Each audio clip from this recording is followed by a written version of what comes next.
Hello dear students.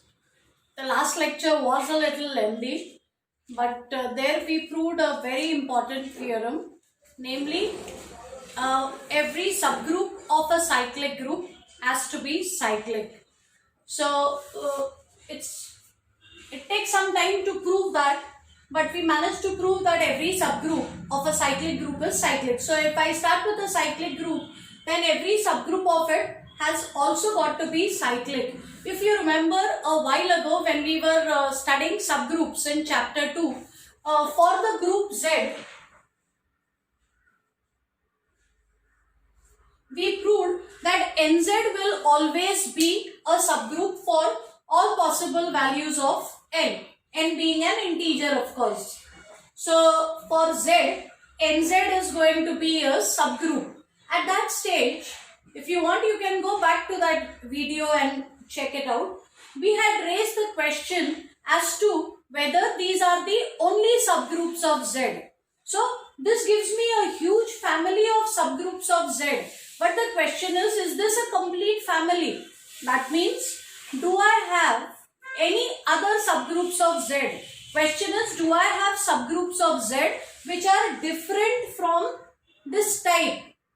So, or are these the only subgroups? And now we are in a position to answer that question, and it all comes from this theorem. So what I am writing here is a corollary. Corollary is a kind of a bonus result that you get as a consequence of some main result. So we are going to prove that the subgroups of Z,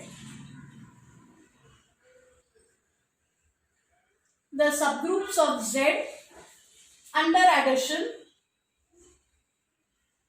the subgroups of Z under addition are precisely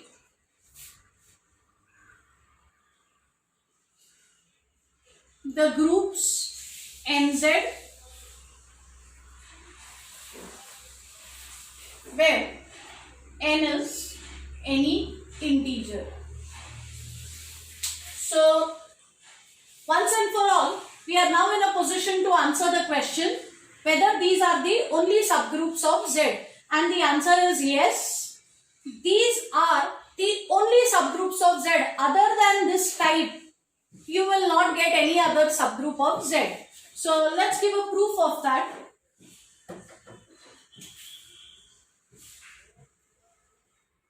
Please recall that Z is a cyclic group with 1 as a generator. It also has -1 as a generator, and these are the only two generators. So firstly, Z is a cyclic group generated by the element 1. So Z is a cyclic group. Hence, let me use the above result. The above result says that every subgroup of a cyclic group has to be cyclic. Every subgroup of a cyclic group has to be cyclic. So every subgroup of Z is also cyclic. Every subgroup of Z also becomes a cyclic group. Hence, if I take H to be any subgroup of Z, then I know that H has to be cyclic. Which means that H must have some generator from the parent group. So, H will look like, H will have some generator. Because it is cyclic, it must have some generator for some n belonging to Z or n belonging to H. But that n will anyway be an integer. And therefore, let's find out what kind of elements will lie inside H. If n is a generator for the group H, if n happens to be a generator, remember every other element is going to be a multiple of the generator, because this is a group under addition. Z is not a group under multiplication anyways. So every element of H will have to be an integral multiple of the generator, and this set is denoted by nz because it contains all multiples of n. So every subgroup of z has to be precisely of this kind. So you will never get any other kind of subgroup for z. Okay, let's also do one problem.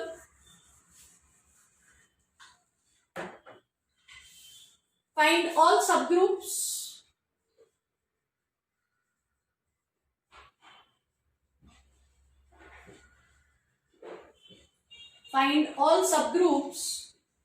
of Z12.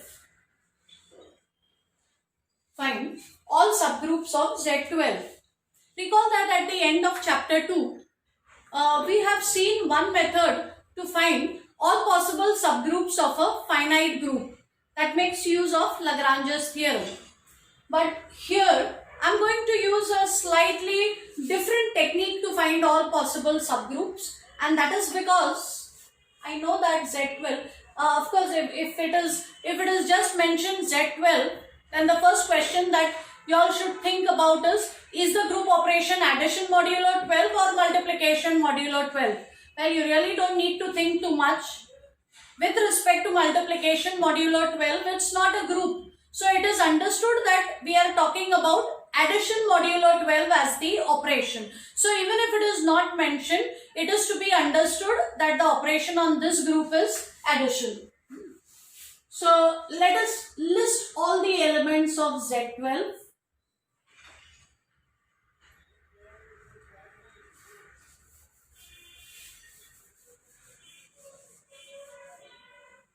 Z12 contains elements like 0 bar, 1 bar, 2 bar, 3 bar, up to 11 bar. Now, because Z12 is a cyclic group, every subgroup of Z12 has to be cyclic. Every subgroup of Z12 is also going to be cyclic. So, for every subgroup, there has to be a generator. And that generator has to come from the parent group. So generator could be 0 bar, or generator could be 1 bar, or generator could be 2 bar, and so on.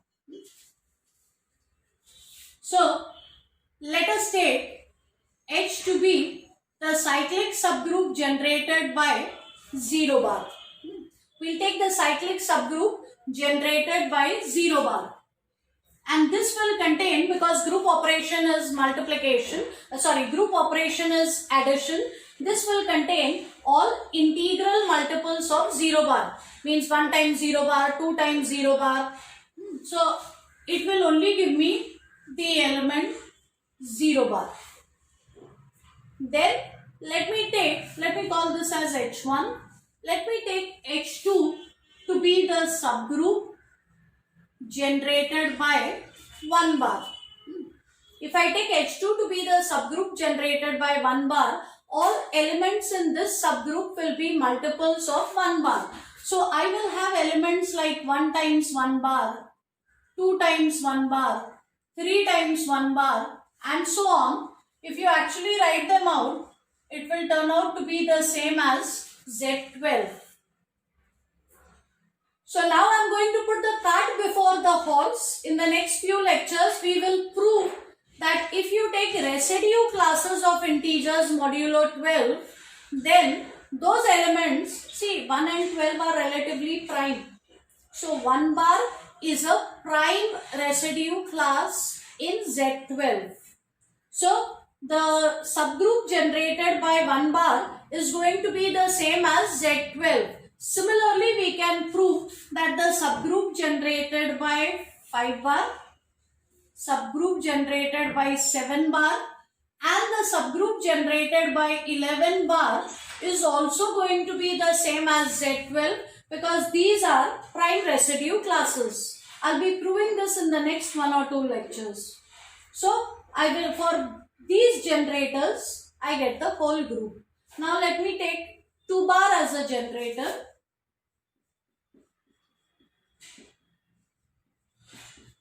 if I take 2 bar as a generator and I take multiples, integral multiples of 2 bar, 0 times 2 bar is 0 bar, 1 times 2 bar is 2 bar, 2 times 2 bar is 4 bar, 3 times 2 bar is 6 bar, then we will get 8 bar, 10 bar and once again 0 bar.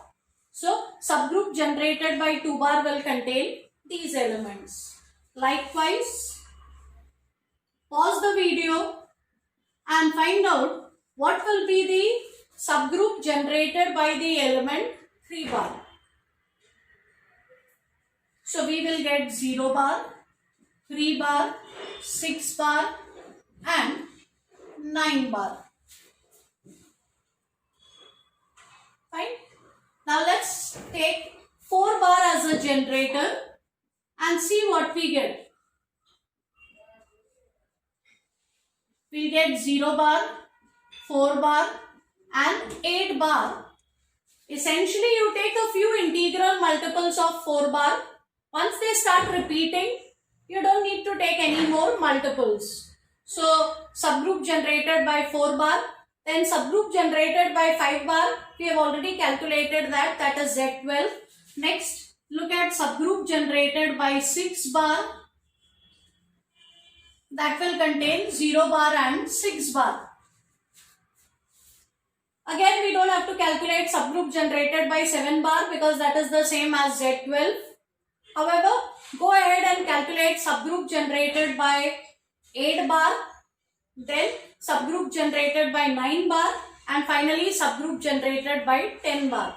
And you can check your answer. The subgroups that you now get with these 3 generators, they will already have been featured. They have already featured over here. So for Z12, I get only 6 subgroups. This is the trivial subgroup. This is the improper subgroup. And I get 1, 2, 3, 4 proper non-trivial subgroups of Z12. That's all for now. In the next lecture, we will see a few more results and then some more problems. Thank you.